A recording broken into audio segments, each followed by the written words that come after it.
Morning student, आज हम आपको आपकी कक्षा का हिंदी साहित्य का पाठ डॉक्टर के शब्द के विषय में पढ़ाएंगे।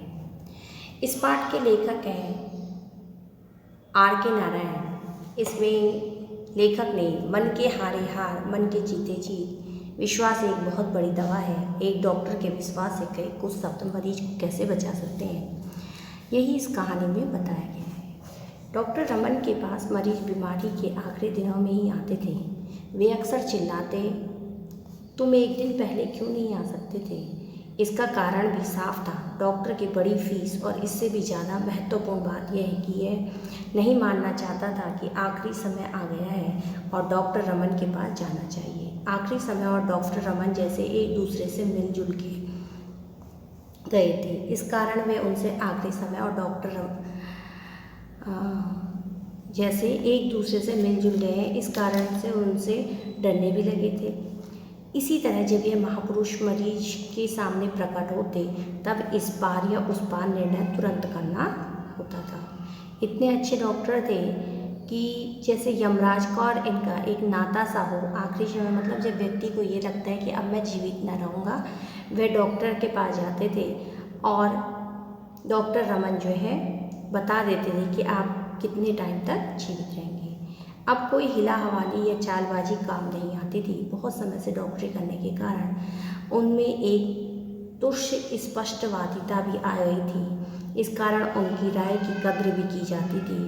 अब वे राय देने वाले डॉक्टर मात्र न रहकर फैसला सुनाने वाले जज बन गए थे। उनके शब्दों पर मरीज की जिंदगी निर्भर रहने लगी थी। लेकिन डॉक्टर साहब इस सबसे परेशान नहीं होते थे। वे नहीं मानते थे कि मीठे शब्द बोलकर जिंदगी बचाई जा सकती है। वे नहीं सोचते थे कि झूठ बोलकर दिलासा देना उनका कर्तव्य है, जबकि प्रकृति कुछ ही घंटों में फैसला सुना देगी।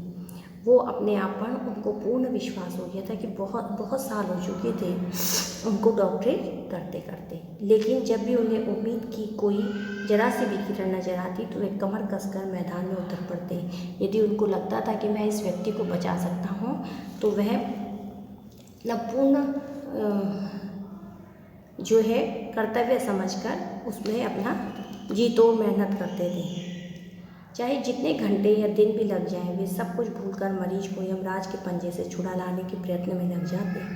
आज एक मरीज के सिराने खड़े होने, खुद को दिलासा देने वाले ऐसे लोगों की जरूरत महसूस हो रही थी, जो झूठ बोलकर भी उन्हें ढाढ़स बता सके। रुमाल निकालकर उन्होंने माथे से पसीना पोंछा और मरीज के पास चुपचाप कुर्सी पर बैठ गए। बिस्तर पर उनका जिगरी दोस्त गोपाल निढाल पड़ा था। उनकी दोस्ती 40 साल पुरानी थी, जो किंडरगार्टन यानी कि जो नर्सरी से चली आ रही थी से शुरू हुई थी। अब परिवार और काम धंधे की बातों को लेकर उनका मिलना जुलना काफ़ी कम हो गया था, पर प्यार में कमी नहीं आई थी। इतवार के दिन शाम को अक्सर गोपाल उनके पास पहुंच जाता और अस्पताल के एक कोने में चुपचाप बैठा उनकी प्रतीक्षा करता था कि कब मेरा मित्र खाली होगा और मैं जो है उससे बातें करूंगा। डॉक्टर साहब कब खाली होते हैं। फिर दोनों एक साथ खाना खाते थे, फिल्म देखते थे, देश दुनिया की जमकर बातें करते थे। यह उनकी स्थायी मित्रता यानी कि एक जमी हुई मित्रता थी कि वो रोज़मर्रा ऐसे हर इतवार को ये काम करते थे और इसमें वक्त और हालात का कोई असर नहीं पड़ता था। अपनी व्यस्तता के कारण डॉक्टर रमन ने इस बात पर ध्यान नहीं दिया था कि गोपाल पिछले 3 महीने से उनसे मिलने नहीं आया। डॉक्टर रमन इतने व्यस्त थे कि उनको यह नहीं समझ में आया, यह ध्यान ही नहीं आया कि 3 महीने से उनका जो दोस्त हर इतवार को आता था, वह उनसे मिलने के लिए नहीं आया। एक दिन सब जब सुबह उन्होंने देखा कि मरीजों से भरे अस्पताल की एक बेंच पर उसके बेटे को इंतज़ार करते देखा, किसके, गोपाल के। तब उन्हें याद आया। फिर वे घंटे भर तक उससे बात करने का वक्त नहीं निकाल सके। उसके बाद जब वे ऑपरेशन रूम जाने के लिए उठे, तो उसके पास जाकर बोले, क्यों आए हो बेटे। लड़का झेपता हुआ धीरे से बोला, माँ ने भेजा है। बात क्या है। पापा बीमार है। अब क्या होता है, जब उनका बेटा उनके पास आता है और वो प्रश्न पूछते हैं कि तुम क्यों आए हो, तो वह बताता है कि मेरी माँ ने मुझे भेजा है, मेरे पिताजी बीमार हैं। आज ऑपरेशन करने का दिन था और 3 बजे तक वे फुर्सत नहीं पा सके। इसके बाद वे तुरंत लॉली एक्सटेंशन में स्थित मित्र के घर के लिए चल पड़े। जो है उस दिन उनका दिन क्या होता था, ऑपरेशन करने का, यानी कि जिस भी मरीज को ऑपरेशन करना होता था वह दिन उनका निश्चित होता था। उसके बाद उनको 3 बजे जाकर फुर्सत मिली और वह तुरंत अपने मित्र के घर पहुँचे।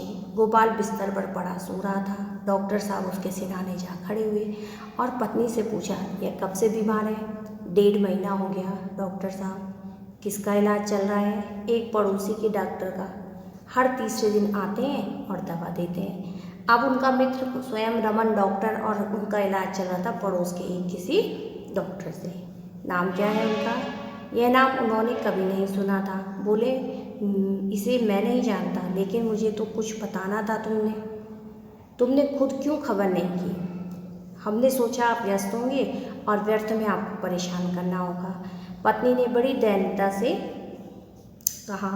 वह काफ़ी परेशान नजर आ रही थी। डॉक्टर समझ गया अब गंवाने लायक वक्त नहीं बचा है। उन्होंने कोट उतारा, बक्सा खोला, इंजेक्शन ट्यूब निकाली, सुई खौलाते पानी में रख दी।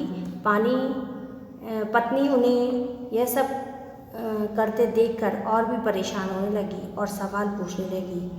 अब सवाल मत करो। अब उसके प्रश्न थे पत्नी के कि मेरे पति को क्या हो गया, ये ठीक हो जाएंगे नहीं होंगे, इनकी स्थिति कैसी है। तो अब तो डॉक्टर जब सवाल पूछ रही थी तो डॉक्टर ने कहा अब सवाल मत करो।